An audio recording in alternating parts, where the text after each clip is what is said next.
Silakan duduk Bapak Ibu. Gimana kabarnya Bapak Ibu? Kita sama-sama lagi menunggu hasil real count Bapak Ibu.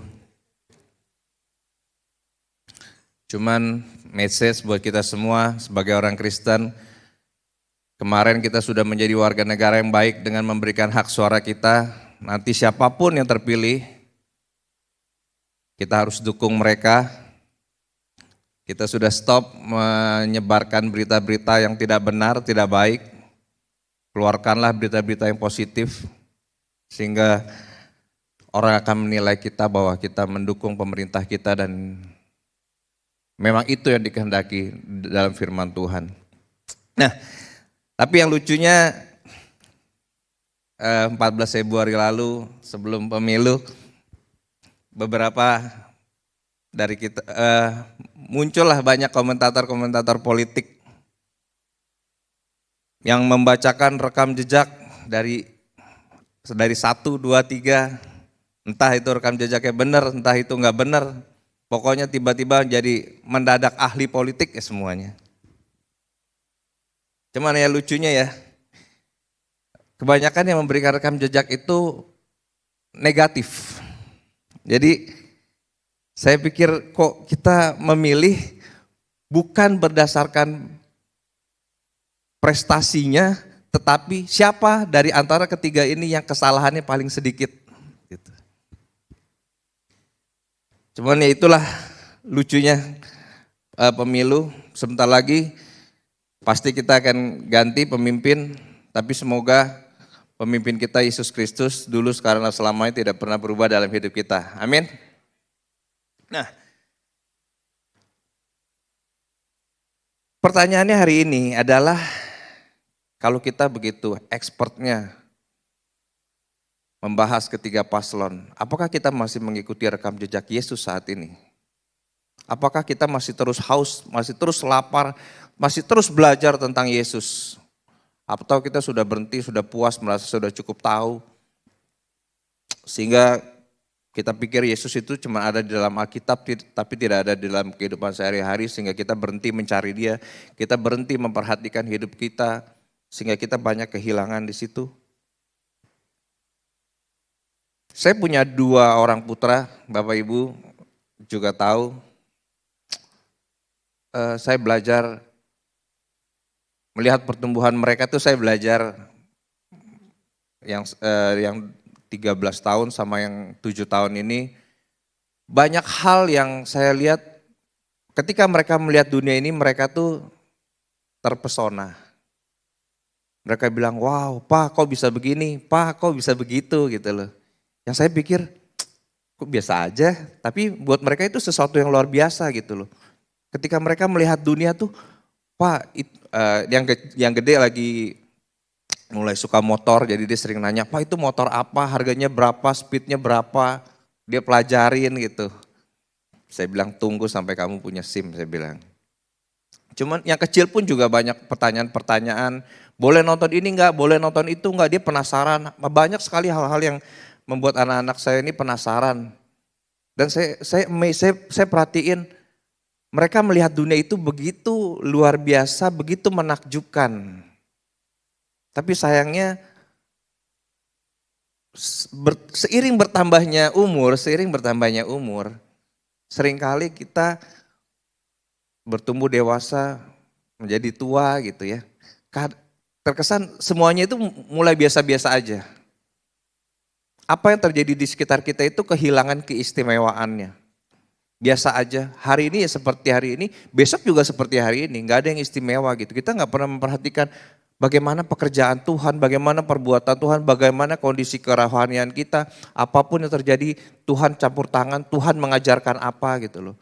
Karena segala sesuatu serba rutin, bangun pagi, yang istri di dapur, yang suami bekerja, ketemu lagi, setiap hari seperti itu aja gitu. Kayak gak ada sesuatu yang istimewa lagi gitu loh. Coba yuk kita belajarlah perhatikan anak-anak kecil gitu loh. Kenapa segala sesuatu begitu istimewa buat mereka. Contoh,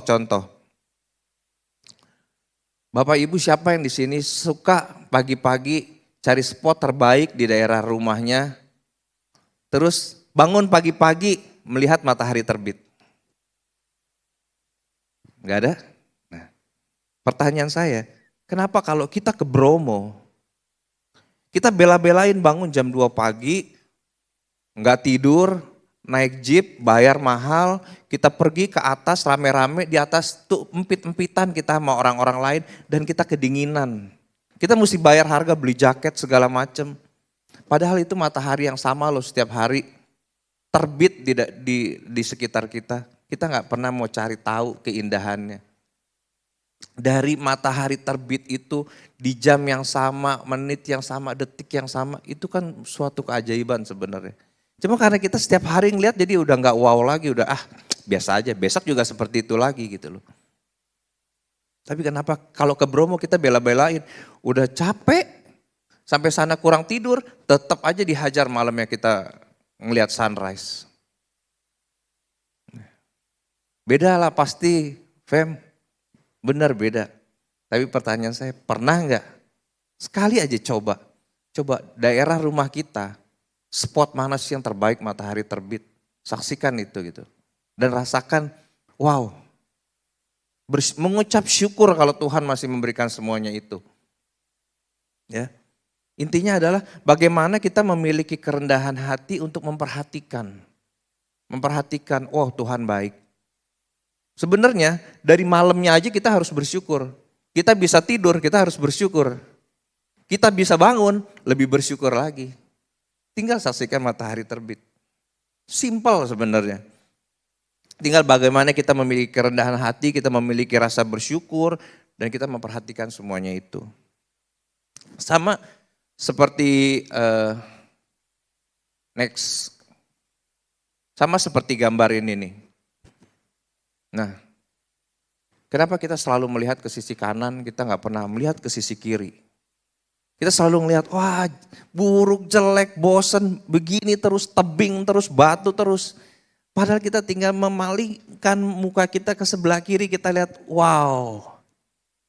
Saya percaya yang namanya hidup itu, dulu kita pernah belajar di satu buku, hidup itu seperti kereta api yang berjalan 2 rel. Perlu rel kiri dan rel kanan. Di balik segala sesuatu yang mungkin rasanya nggak enak, pasti ada sesuatu yang nggak enak. Dan keduanya itu menjadi kombinasi yang membawa kita semakin dekat sama Tuhan. Sama seperti gambar ini. Tinggal bagaimana kita mengubah, memalingkan wajah kita. Berhentilah melihat hal-hal yang buruk-buruk. Coba perhatikan, cari sesuatu yang enak. Sesuatu yang mengesankan. Pasti ada. Nah, jadi hari ini saya mendorong supaya kita semua itu kembali mencari, menemukan hal-hal yang istimewa di dalam kehidupan kita. Punya keluarga itu juga istimewa banget loh. Sering kali saya cuma dengar, gila nih anak gue, suami gue, sering kali gitu. Kenapa gak bersyukur sih kalian memiliki suami, memiliki anak gitu loh. Yang disampaikan ya itu, rekam jejak negatif mulu. Ya, perhatikanlah, pasti banyak sesuatu yang baik di sekitar kita. Banyak sekali kalau kita mau perhatikan. Jadi kita mendorong, semua itu menemukan hal-hal yang menakjubkan dalam kehidupan kita sehari-hari. Termasuk dalam kehidupan kerohanian kita. Ya. Jadi kalau ada orang Kristen yang merasa ikut Tuhan mulai boring, sebenarnya big question mark buat dirinya sendiri. Karena seharusnya dalam Tuhan, mengikut Tuhan itu gak membosankan. Sumber semua sesuatu yang istimewa, yang menakjubkan itu ada di dalam Tuhan. Kita tinggal pandang dia, kita fokus sama dia, kita lihat pasti menakjubkan. Nah, kalau enggak kita cuma ngeliat yang buruk-buruk, akhirnya udah otak kita juga ngeliatnya yang buruk aja. Akhirnya kita akan mulai merasa jenuh, kita mulai merasa bosen, segalanya kok jadi beban ya. Segalanya kok jadi nggak enak. Nah akhirnya kita mulai berhenti di satu titik. Dan biasanya jarang orang berhenti di satu titik. Kita ini cenderung bergerak maju atau mundur. Kita mau maju atau mundur. Kalau kita udah mulai memutuskan berhenti di satu titik, kemungkinan besar kita akan mulai mundur. Dan bukan sesuatu yang mustahil ketika kita benar-benar mundur. Karena firman Tuhan mencatat dalam Yohanes 6 ayat 66 dikatakan, ini levelnya murid loh. Sejak waktu itu murid-murid Tuhan mulai meninggalkan dia. Kenapa? Karena udah nggak wow. Tuhan ajarannya udah terlalu berat. Udah nggak enak buat di kuping mereka gitu loh. Mereka cuma mau dengar apa yang mereka mau dengar. Intinya jadi kita mulai perhatikan. Next slide. Nah, jadi saya flashback, saya mulai perhatikan hidup saya. Saya ini orangnya suka memperhatikan kondisi keuangan tentu, juga kerohanian gitu loh. Tuhan, apakah saya lebih baik sih Tuhan? Apa yang membuat saya mungkin secara pelayanan, secara kesibukan di gereja, saya sibuk sekali mungkin. Tapi saya benar-benar berusaha jujur sama diri saya, tapi hati saya gimana sih sama Tuhan gitu loh. Yang penting itu hati saya sama Tuhan itu gimana sih. Kalau sibuk ya pasti makin kesini makin sibuk. Cuman ketika ketemu Tuhan, hati saya pengen saya tetap tenang ketemu Tuhan gitu loh. Supaya saya bisa berpikir jernih, saya bisa melihat jernih. Gak ada tekanan dari sana sini, berhadapan dengan Tuhan. Gak ada yang lain tanpa tekanan. Nah, jadi saya flashback, saya ingat pertobatan saya di tahun 2001. Mungkin Bapak Ibu di sini banyak yang jauh lebih lama dari saya. Karena bagaimanapun juga thank you banyak orang-orang di sini yang saya melihat menjadi salah satu batu fondasi lah buat saya ketika saya bertobat. Ya, ada Ibu Lasmi di ujung, saya ingat dulu saya patah hati, Ibu yang menguatkan saya. Thank you Ibu. Jadi hal-hal seperti ini yang saya sering flashback. Ada Bang Henry juga. Ya. Tahun 2001 saya bertobat, saya ingat apa sih yang terjadi waktu itu Tuhan, kenapa kekristenan itu begitu luar biasa menurut pandangan saya, seorang bayi rohani waktu itu. Ada sesuatu yang membekas sampai saya bawa sampai sekarang, yaitu adalah hati hamba. Hati hamba di mana kita ini yang telah mati, Tuhan tebus, sehingga hidup kita ini bukan menjadi milik kita lagi. Tetapi udah menjadi 100% milik Tuhan. Jadi benar-benar kita adalah hamba Kristus dan Kristus adalah Tuhan kita. Jadi saya lihat, wow, dahsyatnya yang saya rasakan waktu itu ya kekristenan kurang lebih 20 tahun yang lalu gitu loh. Nah, bagaimana dengan hari-hari ini? Saya mulai berpikir lagi gitu. Apakah hati hamba itu masih ada gak sih? Kita boleh cek. Hati kita nih hati hamba atau udah mulai enggak sih? Saya pikir saya mau pelayanan apapun, kita pelayanan apapun, kita pegang jabatan apapun, hati hamba itu gak boleh hilang loh. Kita harus ingat loh siapa kita. Selebihnya ini cuma Tuhan percayakan lebih aja. Dan itu merupakan suatu kehormatan kalau kita dipercayakan lebih sama Tuhan. Nah, waktu itu juga ada di gereja kita juga ini masalah penyerahan hak, di mana kita menulis surat secara simbolis. Dengan ini saya menyatakan saya menyerahkan sepenuhnya hak saya kepada Tuhan. Nah, 20 tahun dari sekarang, apakah kita mulai berpikir untuk mengklaim hak-hak kita itu kembali atau enggak? Atau masih penuh kita serahkan semuanya hak Tuhan. Tuhan yang berhak, Tuhan yang berkuasa sepenuh-penuhnya. Ya. Nah, ujian waktu 20 tahun ini membuka dan membuktikan kondisi kerohanian saya terutama. Dan mungkin juga kita di tempat ini, saya menemukan ada minimal 3 kondisi dalam kita mengikuti Tuhan. Ya. Yang pertama adalah Next slide. Yang pertama itu adalah mereka yang tidak mau diproses. Mereka ini yang sudah menerima keselamatan tetapi menolak untuk mengerjakan keselamatannya. Di sini nggak ada, di luar banyak. Yakobus 4 ayat 17 berkata seperti ini. Jadi jika seorang tahu bagaimana ia harus berbuat baik tetapi ia tidak melakukannya, ia berdosa. Di Yakobus ini dikatakan kenapa ia tahu harus berbuat baik tetapi ia tidak melakukannya. Dia itu mengerti firman Tuhan. Dia itu belajar firman Tuhan tapi dia memilih untuk tidak melakukan. Atau dia tahu tapi dia nggak mengenal. Saya tahu, kita tahu Tuhan mampu memulihkan hidup kita. Kita tahu. Tapi kenalkah kita bahwa hidup kita ini sudah dipulihkan Tuhan? Kalau kita cuma tahu Tuhan bisa memulihkan, kita tahu. Tapi kita kenal gak kalau memang hidup kita ini dipulihkan sama Tuhan? Itu bedanya kita tahu sama kita mengenal. Kita mengenal karena kita merasakan hidup kita dipulihkan. Kita gak sekedar tahu. Nah, jadi mereka ini adalah mereka yang sudah tahu Yesus, tapi mereka belum mengalami Yesus. Atau mereka sudah mengalami Yesus, tapi karena satu dan dua hal mereka memutuskan untuk tidak melakukan apapun. Mereka menolak untuk melakukan apapun. Mereka untuk memilih diam. 1001 alasan, salah satunya di dalam perumpamaan tentang orang-orang yang berdalih, ada yang bilang, oh saya baru membeli ladang.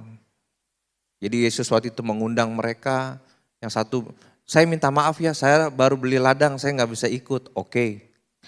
Ada orang yang kedua yang bilang, aduh saya baru membeli 5 kerbau katanya. Saya harus urus nih, sorry saya nggak bisa datang. Oke. Ada lagi orang ketiga dia bilang, wah saya baru kawin katanya. Jadi maaf banget saya nggak bisa ikut. Bapak Ibu tahu di dalam ayat itu dikatakan nggak ada maaf bagi mereka. Dikatakan mereka yang diundang yang tidak datang tidak mendapat bagian di dalam perjamuanku. Mungkin beberapa berpikir ini ayat tentang buat bangsa Israel, betul. Tapi ketika saya mendengar bahwa dikatakan mereka menerima undangan, berarti apa? Saya lihat mereka ini orang yang sudah diselamatkan. Tapi Tuhan mengajak, hei jangan berhenti di dalam keselamatan doang. Dulu kita belajar, kemarin kita belajar di retret. Pak Taufik Barlian bilang apa? Jangan berhenti pada keselamatan, tapi terus berjalan sampai kita kembali kepada grand design yang semula. Menjadi serupa dengan gambar dan rupa Allah. Nah mereka sudah terima keselamatan tapi mereka menolak untuk kembali dipulihkan menjadi gambar serupa dan segambar Allah. Ya, pekerjaan, bisnis, keluarga semua dijadikan alasan. Saya punya anak yang besar itu secara logika itu udah oke banget, umurnya 13 tahun, dia bisa berargumen dengan orang tuanya. Tapi ketika saya malas berargumen sama dia, saya cuma bilang sama dia, aduh udahlah, papa malas argumen. Papa ngerti lah, otak kamu tuh pintar banget. Ya. Ini anak-anak di sini, ya. Otak kalian tuh pinter. Kita ini generasi apa ya? Saya sendiri Gen X. Ini masih, kalian ini mungkin ada yang Alpha, ada yang Z. Otak kalian pinter. Saya akuin otak kalian pinter. Tapi saya ngomong sama anak saya bilang, coba daripada kamu bikin 1001 alasan untuk berkata tidak, coba bikin satu aja alasan untuk bilang ke papa, ya pak, Sinsin mau lakukan. Dan lakukan itu. Gak usah nyari 1001, cukup satu untuk melakukan hal itu. Pakai yang secara benar saya bilang. Ya. Jadi apalagi kita berhentilah alasan-alasan seperti itu gitu loh. Nah kenapa sih kita gak mau berbuat baik gitu loh. Atau tanggung-tanggung. Kita itu sering berhenti, kita hanya mau bersimpati, seringkali kita hanya mau bersimpati. Atau lebih dari itu kita berempati. Ya. Simpati ini begini, kita merasakan kesedihan orang lain, kesusahan orang lain, tapi kita nggak ngerasain. Itu simpati. Tapi kalau empati, kita merasakan hal yang sama karena kita pengalaman. Jadi kita ikut sedih, kita ikut merasakan kesusahan dia. Itu kita bisa berempati sama dia. Lebih dari itu, kita merasa mulai mencintai. Jadi abis simpati, empati kita mulai mencintai. Kita mulai mencintai, tetapi cinta di sini adalah cenderung untuk mengatur, cenderung untuk memiliki, cenderung untuk menguasai. Nah, kita harusnya sampai kepada belas kasihan Yesus. Belas kasihan Yesus adalah kita mencintai sampai kita rela mengorbankan apapun demi cinta itu. Yesus itu mengorbankan nyawanya. Kita sampai memiliki belas kasihan seperti itu. Nah, kalau kita mau follow Jesus, kita harus memiliki belas kasihan seperti itu. Kalau enggak kita, bagaimana mungkin kita bisa follow dia, melakukan semua yang dia kerjakan, kita enggak punya bahan bakar yang sama. Belas kasihan itu enggak ada dalam hidup kita. Berdoa minta belas kasihan itu sama Tuhan. Kalau enggak kita enggak akan punya bensin untuk bergerak, Bapak Ibu. Ya, jadi terus lakukan sesuatu buat Tuhan. Nah, yang kedua, nah ini juga berbahaya Bapak Ibu, mediocre. Ada dulu spirit of mediocre. Matius 19 ayat 16 sampai 26 tentang orang muda yang kaya. Ya, cerita tentang orang muda yang kaya itu, dia datang kepada Yesus, dia berkata, "Guru, perbuatan baik apakah yang harus kau perbuat untuk memperoleh hidup yang kekal?" Jawab Tuhan, "Hanya satu yang baik, tetapi jikalau engkau ingin masuk ke dalam hidup, turutilah segala perintah Allah." Kata orang itu kepada Yesus, "Perintah yang mana?" Kata Yesus, "Jangan membunuh, jangan berzina, jangan mencuri, jangan mengucapkan saksi dusta. Hormatilah ayah ibumu, kasihilah sesamamu manusia seperti dirimu sendiri." Terus kata orang muda itu kepada Yesus, "Semuanya itu telah kuturuti. Apalagi yang masih kurang?" Yesus berkata, dengan coolnya dia bilang, "Jikalau engkau hendak sempurna, pergilah, jualah milikmu, dan berikanlah itu kepada orang-orang miskin, maka engkau akan beroleh harta di sorga. Kemudian datanglah kemari dan ikutlah aku." Ketika orang muda itu mendengar itu, dia sedih dan pergi karena hartanya banyak. Apa sih harta kita akhir-akhir ini? Apa sih yang kita pertahankan sedemikian rupa yang kita pikir mungkin ketika kita kembali nanti ke sorga akan kita bawa? Apa harta kita? Sehingga itu menghalangi kita untuk sempurna, untuk benar-benar melakukan segala perintah Tuhan. Ya. Masalah spirit of mediocre. Mediocre ini setengah-setengah gitu. Ini banyak sekali ternyata dalam Alkitab mencatat. Di dalam Matius juga dibilang gini, "Bukan setiap orang yang berseru kepadaku Tuhan akan masuk ke dalam kerajaan sorga." Karena kenapa? Tuhan bilang, "Aku tidak pernah mengenal engkau." Ada lagi dalam Yakobus dibilang, "Hendaklah ia memintanya dalam iman, sama sekali jangan bimbang. Sebab orang yang mendua hati tidak akan tenang dalam hidupnya." Wahyu juga berkata, "Janganlah engkau suam-suam kuku, tidak panas, tidak dingin, maka akan dimuntahkan dari mulutku." Ada lagi yang tidak bisa mengabdi kepada dua tuan, tidak bisa kepada Tuhan dan kepada Mamon. Banyak, ternyata Tuhan tuh juga tahu bahwa banyak spirit of mediocre itu banyak sekali, dan ini menurut saya sangat berbahaya. Tapi puji Tuhannya ketika kisah orang kaya ini, semua murid juga bingung gitu loh. Wah Tuhan, kalau begitu siapa yang bisa masuk ke dalam kerajaan Tuhan? Siapa yang bisa memperoleh kehidupan itu? Tuhan bilang apa? Bagi manusia itu mustahil, tapi buat Tuhan itu gak ada yang mustahil. Itu di ayat 25 dan 26 Tuhan katakan itu. Nah, mengenai mediocre ini ya, di awal pertobatan, di kurang lebih mungkin sekitar tahun 2001, saya ingat ada satu buku yang sangat memberkati saya, itu yang pengarangnya Robert Liardon. Ya. Terlepaslah dari kontroversi yang dia lakukan, tapi buku ini memberkati saya saat itu. Buku itu judulnya adalah Tempat yang Paling Berbahaya Adalah di Tengah Jalan. Bapak Ibu percaya enggak? Kalau enggak percaya, silakan. Ini keluar dari Roxy, berhenti, berdiri coba di tengah jalan coba. Kalau berhenti di tengah jalan di belakang sana, kemungkinan nanti habis ibadah kita pulang gak lewat belakang, kita semua lewat depan karena jalan belakang pasti ditutup. Bahaya Bapak Ibu, jalan di tengah-tengah itu nggak bisa. Kita harus memilih mau di kiri, kiri, kanan, kanan. Nggak bisa ada di tengah-tengah. Alkitab tuh mencatat banyak sekali. Ya. Dan pilihlah yang benar, pilihlah yang baik. Kenapa? Kalau kita mau lagi, sekali lagi kita mau memperhatikan hidup kita. Segala suka, duka, senang, susah, manis, pahit. Perhatikan deh. Semuanya itu mendatangkan kebaikan kok. Semuanya itu mendatangkan kebaikan kok bagi iman kita.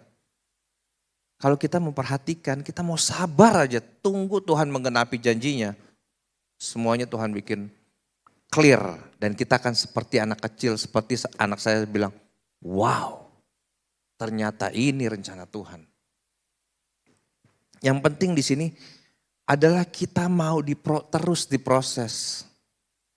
Jangan jangan dasarnya itu pikiran kita, kekuatan kita. Karena Tuhan bilang apa? Bagi manusia itu memang kelihatannya mustahil, tapi buat Allah enggak. Dan itu menurut saya itu sangat mengesankan. Kita akan melihat Tuhan menyatakan waktunya itu luar biasa sekali. Mungkin saat ini kita nggak ngelihat, nggak ada jalannya, kayaknya nggak mungkin deh. Kan Tuhan bilang, buat kita yang nggak mungkin, kita nggak ngelihat. Tapi Tuhan udah lihat di depan dan nggak ada yang mustahil buat Tuhan. Dan lewat itu kita semua semakin mengenal Tuhan. Bukankah itu yang Tuhan mau? Semakin mengenal Dia, Tuhan pernah bilang, kok segala korban, bakaran, segala macam tinggalin. Yang Tuhan mau pengenalan akan Dia. Pengenalan akan Tuhan. Tapi kalau kita memutuskan untuk tetap di tengah jalan atau kita memutuskan untuk tidak, kemungkinan kita nggak akan melihat rencana Tuhan ini digenapi dalam hidup kita ya. Kadang-kadang benar-benar kalau zaman dulu tuh sering kali saya dengar, udahlah ikut Tuhan tuh bodoh-bodoh aja lah, ikut aja udah. Karena memang kita nggak tahu Tuhan, nggak tahu jalan Tuhan, seringkali kita nggak tahu. Yang penting kita mau diproses, kita mau berserah penuh, dan kita tidak pernah menyerah. Yang terakhir, yang ketiga ini adalah mereka yang memang benar-benar full komitmen. Ya, melanjuti dari ayat yang tadi tentang kisah orang muda yang kaya itu, Petrus berkata kepada Tuhan, Tuhan, orang kaya ini kan gak mau meninggalkan hartanya, tapi kami ini, Petrus dan murid-muridnya, kami telah meninggalkan semuanya loh, meninggalkan segala sesuatu dan mengikut Engkau. Terus apa yang kami peroleh? Tuhan bilang, setiap orang yang karena namaku meninggalkan rumahnya, saudaranya, laki-laki dan saudaranya perempuan, bapak, ibu, anak-anak, ladang, akan menerima kembali 100 kali lipat dan akan memperoleh hidup yang kekal. Nah, kita mau belajar dari kisah Petrus. Menurut saya ini Petrus itu pribadi yang sangat menarik. Orangnya dibilang arogan, tapi yang saya salut dari Petrus adalah dia sangat pemberani. Alkitab mencatat loh, penakut itu gak masuk dalam kerajaannya loh. Jadi saya salut sekali sama Petrus dengan segala kebodohannya, arogannya, emosinya, tapi dia ini pemberani dan dia ikut Tuhan benar-benar menurut saya kayak badak sih dia. Dia seruduk aja dulu urusan belakangan. Nah, jadi kita mau belajar saya belajar dari kisah Petrus itu yang pertama itu adalah berserah penuh. Pertama kali dia dengar Tuhan bilang ikutlah aku itu Di Matius waktu itu dia lagi menjala ikan. Ya, ceritanya itu waktu itu dia lagi menjala ikan, tiba-tiba Yesus suruh buang ke sebelah sana. Dia bilang, ini udah dari tadi nggak mungkin Tuhan. Tapi ketika diambilnya banyak. Dan Yesus berkata, mari ikutlah aku dan kamu akan kujadikan penjala manusia. Lalu mereka pun segera meninggalkan jalannya dan mengikuti dia. Yang pertama itu berserah penuh Bapak Ibu. Bodoh-bodoh aja lah ikut Tuhan. Kalau Tuhan bilang, lempar-lempar, buang-buang. Kondisi, waktu Tuhan minta Petrus pergi, posisi Petrus lagi kaya loh. Gimana gak kaya baru dapat ikan sekian banyak. Semalaman dia cari ikan gak dapat, tiba-tiba dia lempar sampai dia punya jalannya itu mau koyak dia bilang. Kan berarti dia lagi kaya banget kan. Tapi Tuhan bilang udah tinggalin aja semuanya.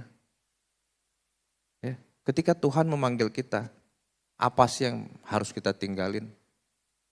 Petrus waktu dipanggil Tuhan, dia tinggalin jalannya, dia tinggalin perahunya, dia tinggalin ikan-ikannya yang sebanyak itu dia tinggalin semua. Dalam sekejap dia tinggalin. Enggak pikir panjang. Dia tinggalin semua itu dan dia ikut Tuhan. Itu pertemuan, ikutlah aku yang pertama ketika Petrus ini. Nah yang kedua itu adalah setiap ada proses dan tujuan. Nah setelah Petrus mengikut Yesus, banyak sekali suka duka. Samalah seperti kita. Kita ikut Tuhan banyak suka dukanya juga kok. Kadang kita ketemu batu besar, kadang kita ketemu kerikil kecil. Tapi jangan menyepelekan kerikil kecil loh. Karena kerikil kecil itu kalau ada di dalam sepatu kita juga nggak bisa jalan kemana-mana. Ya. Nah, Petrus ini pernah suatu kali Yesus membasuh kaki murid-muridnya. Terus Petrus bilang, Tuhan mau basuh kaki saya? Jangan. Enggak lah, enggak pantas. Terus Tuhan bilang apa? Kalau aku gak membasuh kakimu, kamu gak dapat bagian loh. Terus Petrus bilang, kalau gitu sekalian sama tangan, kaki semua, kepala semua satu badan.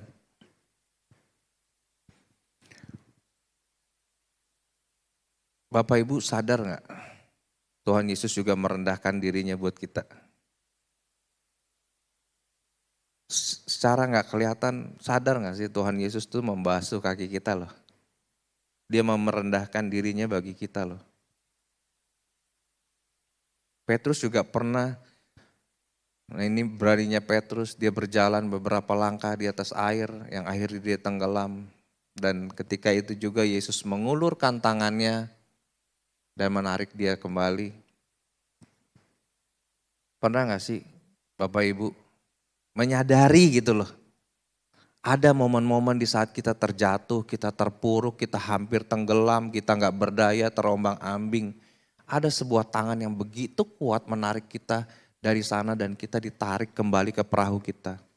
Kembali ke posisi kita masing-masing. Masih ingat gak? Masih ingat gak momen itu? Masih ingat gak?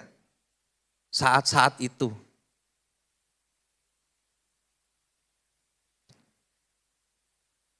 Simon Petrus ketika Yesus bertanya siapakah aku, dia menjawab, engkau adalah Mesias, anak Allah yang hidup. Bukankah ini juga pengakuan iman kita? Kita juga mengakui loh bahwa Yesus adalah Mesias yang hidup. Petrus dan kedua murid yang lain pernah melihat kemuliaan Allah di atas gunung. Kita setiap hari melihat kemuliaan Tuhan loh. Hari ini kita lagi sedang merayakan kemuliaan Tuhan. Setiap hari kita melihat Tuhan itu dimuliakan sebenarnya. Petrus juga pernah melakukan perbuatan bodoh ketika Yesus mau ditangkap. Udah gitu dia mengeluarkan pedangnya dan dia putuskan telinga salah satu murid imam besar pasukan Romawi itu, Tuhan bilang sarungkan katanya. Berapa kali kita juga melakukan perbuatan bodoh, Tuhan tegur. Dan habis kita makan, Tuhan yang cuci piringin, Tuhan yang cuci piringnya kok. Seringkali kan kita gitu, kita melakukan perbuatan bodoh, Tuhan yang ngeberesin. Petrus kan juga, dia bodoh, dia putusin telinga, yang masang Tuhan juga, bukan Petrus. Seringkali kita juga seperti itu kok. Kita merasakan semua yang Petrus rasakan. Ya. Coba pengalaman apa yang menurut Bapak Ibu kita belum alamin sih sama Tuhan? Coba apa yang belum dari yang barusan saya sebutin coba. Petrus ikut Tuhan cuma 3,5 tahun loh.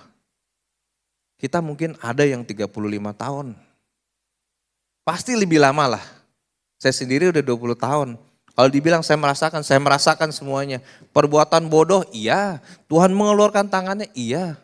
Seringkali saya dalam satu titik saya nggak bisa ngapa-ngapain. Saya cuma bisa ngambil, megang tangan Tuhan, Tuhan angkat saya naik lagi ke atas. Seringkali, sampai sekarang. Melihat kemuliaan Tuhan setiap hari, itu meneteskan air mata buat saya. Pengalaman apa yang belum, Bapak Ibu? Tapi pertanyaannya sekarang, setelah kita melihat semua kegagalan, semua kemuliaan Tuhan, semua kegagalan diri kita, sekarang kita mau ngapain Bapak Ibu? Kita mau kemana?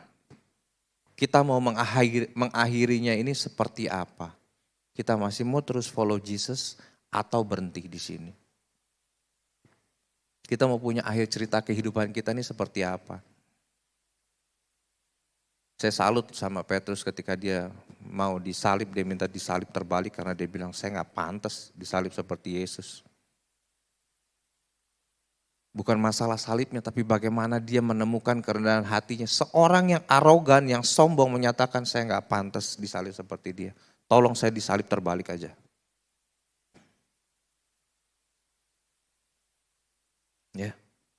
Nah, ada satu kisah yang ini juga menjadi rema berbekas dalam kehidupan kerohanian kita.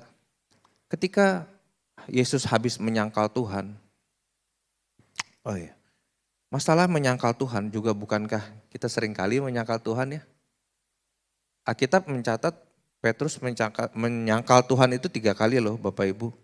Tapi sebenarnya ada beberapa teolog bilang dan itu terbukti, enggak 3 kali, ada yang bilang 4, ada yang bilang 5 kali. Jauh sebelum itu Petrus sudah menyangkal Tuhan. Tapi whatever lah, intinya masih enggak lebih dari tangan saya ini, jari di tangan saya. Nah, kalau saya dibilang, Fem lu nyangkal Tuhan udah berapa kali? Jari Bapak Ibu semua dikumpulin juga kayaknya mungkin masih sedikit lah dibanding saya menyangkal Tuhan. Petrus menyangkal enggak lebih dari jari saya loh. Entah itu menyangkal di dalam pelayanan, di dalam pekerjaan, ya. Di dalam keluarga, suami istri. Kalau kita mau jujur, sering kita menyangkal jauh lebih banyak dari Petrus. Tapi inilah kerennya Tuhan kita. Yesus nyamperin Petrus. Ya. Yesus nyamperin Petrus. Petrus itu waktu disamperin sama Yesus, dia udah kembali ke pekerjaan awalnya. Dia udah kembali menjadi nelayan. Karena Yesus menemukan dia itu dia ada sedang menjala. Yesus yang nyamperin dia. Terus Yesus bilang kepada Simon Petrus, dia gak manggil Petrus kali ini, dia manggil Simon. Nama dia awal. Di pekerjaan yang awal, nama dia yang pertama. Yesus gak manggil dia Petrus, dia panggil dia Simon. Simon anak Yohanes. Apakah engkau mengasihi aku lebih daripada mereka ini? Jawab mereka, benar. Jawab Petrus, benar Tuhan, engkau tahu bahwa aku mengasihi engkau. Kata Yesus kepadanya, Yesus kali ini gak bilang, aku akan menjadikan kau penjala manusia. Tapi Yesus bilang kali ini, gembalakanlah domba-dombaku. Yesus bertanya kedua kalinya, Simon anak Yohanes, apakah engkau mengasihi aku?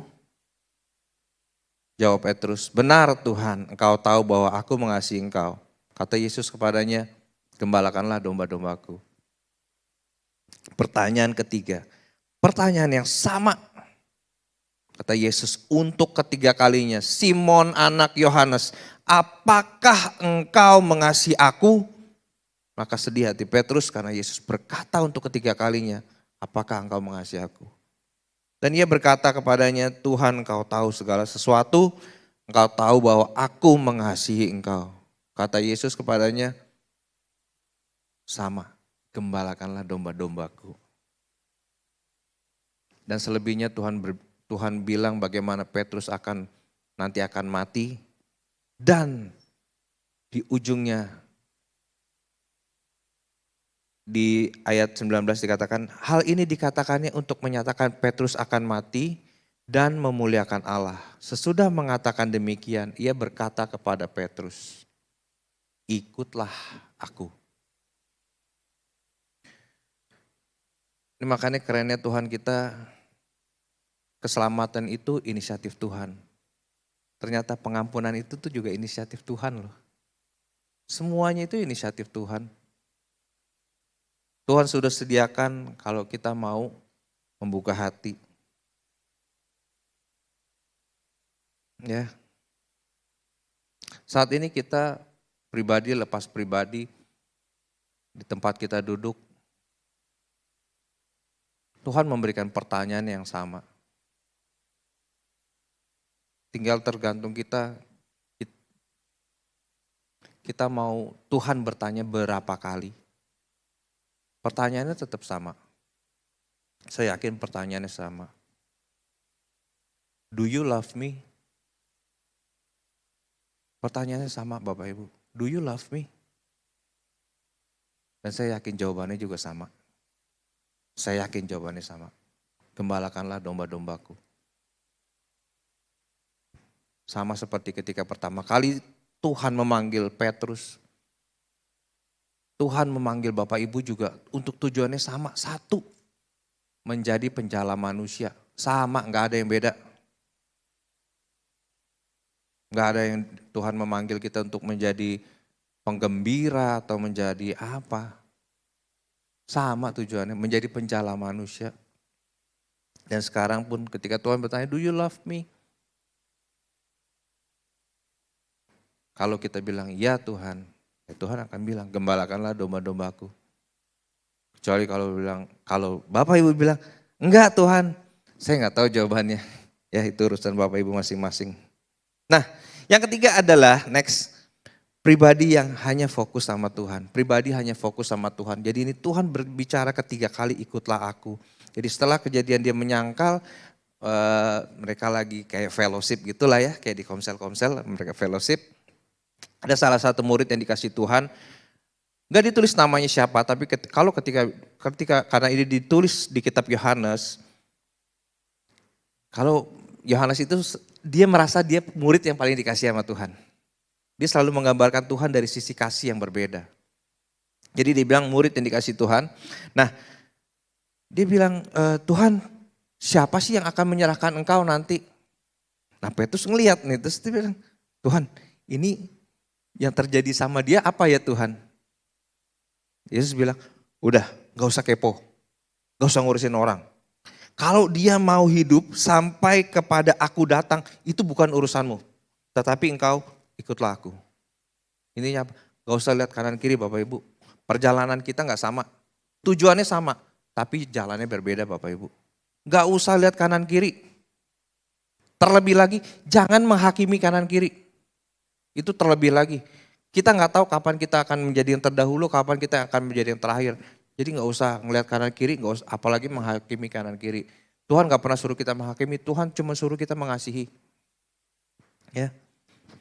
Panggilan ini sifatnya personal, gak usah lihat kanan kiri, jalani salib masing-masing. Tiap orang ada proses dan jalannya masing-masing. Yang penting jangan menyerah di tengah jalan.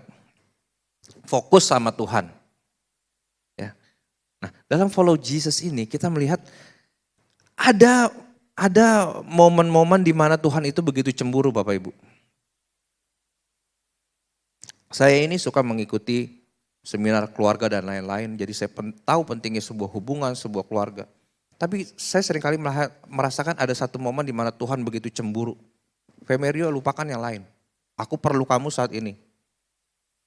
Ya, di dalam perjanjian lama itu pernah Tuhan menyuruh Nuh untuk membuat bahtera. Apa kurang gila Nuh membuat bahtera beserta keluarganya? Pernah waktu itu Musa keluar dari Mesir karena habis membunuh, tiba-tiba Tuhan panggil balik. Saya nonton di film di Exodus itu oke lah buat ditonton, tapi ya mesti disaring, dampingi anak Bapak Ibu. Zipora bilang, Tuhan macam apa yang memisahkan seorang bapak dari keluarganya? Musa melakukan hal itu. Abraham pernah Tuhan suruh keluar, kisah Kejadian 12, ke negeri yang dia belum tahu mau kemana. Dan dia harus bawa istrinya, waktu itu masih Abram sama Sarai, dia bawa. Ke-12 rasul pun di perjanjian baru, itu gak jelas ceritanya sebenarnya. Tuhan cuma bilang ikutlah aku, udah dia ngikut aja. Akhirnya 12 rasul, kalau sejarah mencatat gak ada yang kematiannya yang enak. Gak ada kematian mereka yang enak. Mungkin ya Bapak Ibu kalau kita masih single, oke-oke aja gitu lah. Oh Tuhan suruh berangkat. Sekarang ke Baduy, berangkat. Gak ada halangan, gak ada yang menghalangi. Ya, jadi kalau yang masih single, happy lah kalau kalian masih single. Ya, yang udah married pun juga happy juga. Ya, cuman bedanya kalau yang happy, kalau yang udah married, kita ada keluarga, kita ada pasangan, kita ada anak. Itu harus dikomunikasikan dengan kasih dan dengan hikmat. Benar gak Bapak Ibu? Dan ini juga gak gampang karena kita ketemu itu bukan di level yang sama, bukan dengan background yang sama. Tapi saya menemukan satu kali saya lagi ngobrol sama istri saya, ada satu kata yang saya melihat mukanya berubah di situ. Jadi waktu itu saya memang lagi terpuruk, saya ngomong sama dia, tiba-tiba mukanya itu berubah, saya tahu oh dia menerima message yang saya sampaikan. Jadi saya berpikir di situ, saya memang harus lebih sering sharing sama dia. Memang sebelumnya saya juga sering sharing sama dia ya. Jadi saya tuh sharing sama istri, saya bilang, kalau kamu gak ada Tuhan, kita gak pernah ketemu loh. Anak-anak gak pernah ada loh. Kalau kamu gak ibaratnya membatasi kasih saya sama Tuhan, nanti kalau saya menyayangi kamu juga pakai batas gimana? Kan gak enak saya bilang. Saya ceritain bagaimana dulu background saya ketemu Tuhan terus ketemu mereka. Supaya istri saya tahu, dia merasakan apa yang saya rasakan. Kalau enggak nyambung, enggak ngerti. Saya bilang, di dunia aja kalau kita mau gaji gede, kerjanya pasti banyak. Enggak ada kerjanya dikit, gajinya gede itu bohong lah. Nah ini Tuhan sudah bayar kita dengan darahnya yang mahal di depan. Kita belum ngapa-ngapain udah dikasih gaji sama Tuhan. Udah dibayar, ditebus lunas sama Tuhan. Terus kita gak mau ngapa-ngapain, saya bilang. Ya, gak sebanding sama, saya bilang sama istri, yang kita berikan ini belum ada apa-apanya saya bilang. Membalas budi orang tua aja kita gak sanggup. Let's say orang tua kita hidup biasa-biasa aja. Kita hidup berkecukupan, jauh berkecukupan. Gak bakal sanggup Bapak Ibu. Jangan pernah sombong lah, merasa kita lebih hebat dari orang tua kita. Saya bilang sama istri saya, apalagi istri saya seorang perempuan, saya ajarin anak-anak saya kalau dia mulai kurang ajar sama istri saya bilang, kamu tahu nggak waktu mama ngelahirin kamu, dia taruhan nyawa loh, bisa meninggal loh, saya bilang. Biar kata sekarang zaman udah canggih, sesar juga. Nah, kalau seorang ibu aja taruhan nyawa, Tuhan nggak taruhan nyawa, dia udah kasih nyawanya. Terus kita masih mau hitung-hitungan, kita sama ibu aja nggak boleh kurang ajar, kita mau kurang ajar sama Tuhan. Kita harus hormatin ibu kita, bapak kita. Kita nggak mau hormatin Tuhan. Tuhan udah nggak gambling lagi, dia kasih nyawanya. Ya. Saya bersyukur Alkitab itu mencatat kisah tentang 12 rasul. Benar-benar itu standar tinggi yang Tuhan pakai. Ya. Bagaimana dikatakan mereka benar-benar meninggalkan segalanya. Saya bilang sama pasangan saya bilang, mereka meninggalkan segalanya. Kita ngasih uang aja nggak seberapa. Coba hitung, lebih banyak yang kita pakai daripada yang kita kasih. Hitunglah Bapak Ibu. Banyakan mana? Yang dikasih ke Tuhan, pekerjaan Tuhan sama yang kita pakai banyakan mana? Saya bilang 12 rasul ini, mereka melayani gak pulang-pulang loh. Sampai matinya pun di negeri asing, bukan di rumahnya sendiri. Saya bilang, kita masih pulang loh setiap hari. Walaupun kadang pulang malam, ketemu malam, paling enggak kita masih makan bareng, supper bareng, tidur juga bareng. Terus saya bilang lagi sama dia, mereka itu kemana-mana jalan kaki, kita pakai kendaraan. Saya bilang lagi juga sama dia, mereka itu mati tragis di negeri asing. Kita itu berdarah aja enggak Bapak Ibu. Paling keringetan lah sedikit lah. Ya. Padahal kita sama-sama hamba loh. Sama-sama ditebus. Upahnya juga nanti sama, enggak beda. Kelihatannya enggak fair ya. Tapi itulah saya bilang itu kebaikan Tuhan. Bukan masalah relevansi di zaman sekarang, bukan. Itu cuma sebagian kecil lah, karena esensinya bukan di situ. Tapi bagaimana kita ikut Tuhan tuh benar-benar all out, kita kasih semuanya. Di zaman kita. Seharusnya saya bilang, kita tuh masih bersyukur banget.